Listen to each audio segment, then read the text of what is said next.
To get an idea of the money that flows into Washington, all you need to do is look around. While other cities struggle, Washington is booming.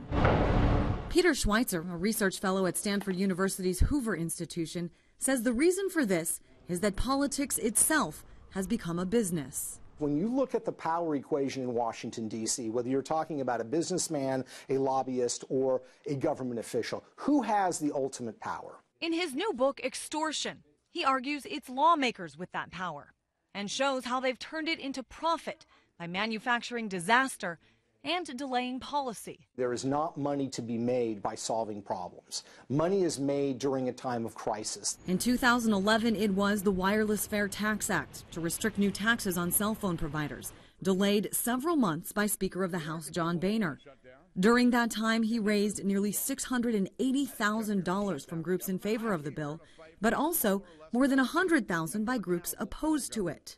Later that year, when tax credits for energy companies were set to expire, Senate Finance Committee Chairman Max Baucus got 19 checks on the same day from energy companies which hadn't given him anything for 6 months. Coincidence? They'll hold a bill and wait for the moment to milk it. The votes would always occur usually late in the session, so they have the entire election season to get as much money as they can for their campaigns. Charles Lewis founded the Center for Public Integrity. He says even the rules that were put in place seem to be designed to fail. The Federal Election Commission has 6 commissioners, 3 Republicans and 3 Democrats. They can't issue a subpoena to investigate anything without a majority vote.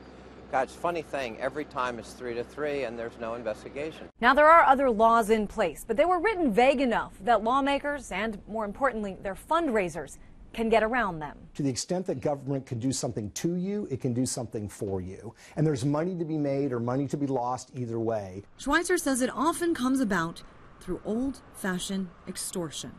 In Washington, I'm Christine Frizzell reporting.